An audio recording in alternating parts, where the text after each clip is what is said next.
तो पिछली वीडियो तक हमने बात की थी कर्मयोग के बारे में, जिसके बारे में बहुत लोगों के प्रश्न आए थे कि वो वीडियो समझ में नहीं है। तो आज हम समझने की कोशिश करेंगे कर्मयोग को। उससे पहले मैं एक चीज क्लियर कर देना चाहता हूँ। देखो, ना तो मैं कोई विद्वान हूँ और ना ही मैं होने का दावा करता हूँ। मेरी अपनी जो समझ है, मुझे जो चीजें समझ में आई हैं, मैं बस वही समझाने का प्रयास कर रहा हूँ, ठीक है। और वैसे भी माधव की बातों को समझना इतना सरल तो है नहीं। अब देखो होता क्या है, वो तो कहते हैं और कहकर मुस्कुरा देते हैं, फिर मुझ जैसे लोग अपनी छोटी बुद्धि से जितना समझ पाते हैं उतना कह देते हैं। अच्छा चलो एक बात बताता हूँ। मान लो कि कोई भोला भक्त है, अगर उसको ये सब बातें बताई जाएं तो उसको कुछ समझ में तो नहीं आ रहा है, लेकिन उसको बड़ा आनंद आ रहा है। क्यों? क्योंकि माधव मंद मंद मुस्कुरा रहे हैं। उसे इस बात में आनंद आ रहा है कि उसके प्रभु मुस्कुरा रहे हैं। अगर माधव पूछें कि कुछ समझ में आया तो कि नहीं, पर सुनकर अच्छा लग रहा है, अब ऐसे ही मुस्कुराते रहिए और ऐसे ही बताते रहिए। माधव बोलें कि ऐसे तो मोक्ष नहीं मिलेगा, तो कि मत मिलो, ब्रज तो मिलेगा, कि हाँ ब्रज मिलेगा, तो कि बस उतना पर्याप्त है। तो ये होता है सरल भक्त। चलिए अब बात करते हैं कर्मयोग के बारे में।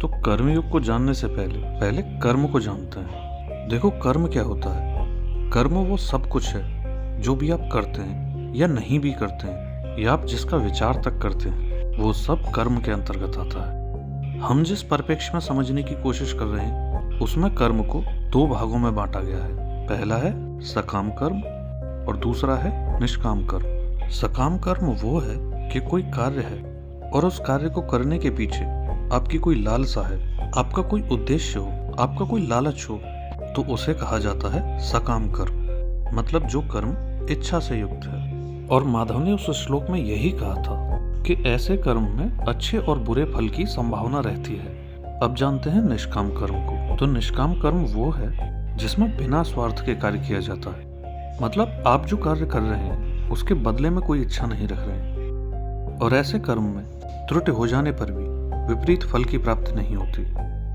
मतलब यदि आप अपने कर्तव्य का पालन करते हैं बिना किसी इच्छा के, बिना किसी लालच के, तो उसमें यदि त्रुटि हो भी जाए तो आपको दोष नहीं लगता है। या इसको ऐसे समझिए कि कर्तव्य का पालन करने पर दोष नहीं लगता है। अब मान लीजिए कि कोई कहे कि मैं तो निष्काम भाव से एकदम बिना किसी इच्छा के या लालच के और किसी की हत्या कर दूं या किसी की कुटाई पिटाई कर दूं, तो नहीं, ऐसा नहीं कर सकते।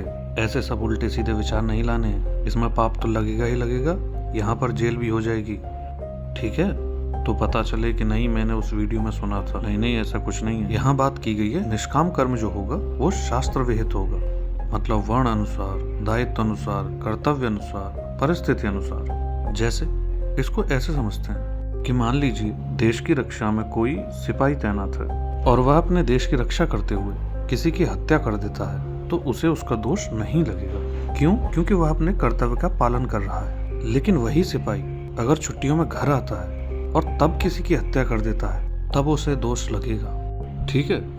तो यहाँ सारा मसला कर्तव्य का है। जैसे किसी विद्यार्थी का क्या कर्तव्य होगा? पढ़ना। और अध्यापक का क्या कर्तव्य होगा?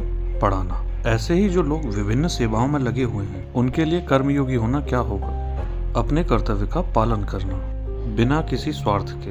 अब ये सुनने में तो सरल लगता है कि बस क्या है कि बिना किसी इच्छा के, बिना लालच के अपना कर्म करते जाना है। पर ये इतना मुश्किल है कि माधव कहते हैं कि इसका जरा सा भी साधन मनुष्य को जन्म और मृत्यु के भय से मुक्त कर देता है। माधव आगे कहते हैं कि कर्म योग में निश्चयात्मक बुद्धि एक ही होती है, मतलब कर्मयोगी के मन में एक ही परमात्मा का निश्चय रहता है, वह इधर उधर के चक्करों में नहीं पड़ता है। तो कुल मिलाकर जो व्यक्ति निस्वार्थ भाव से अपना कर्तव्य पालन करने में लगा हुआ है वही कर्मयोगी है। तो मैं अपनी छोटी बुद्धि से कर्मयोग को जितना समझ पाया था उतना मैंने आपको बता दिया। अगर मुझसे कोई भूल हो गई हो तो मुझे क्षमा कीजिएगा। मिलते हैं अगले भाग में, तब तक के लिए राधे राधे।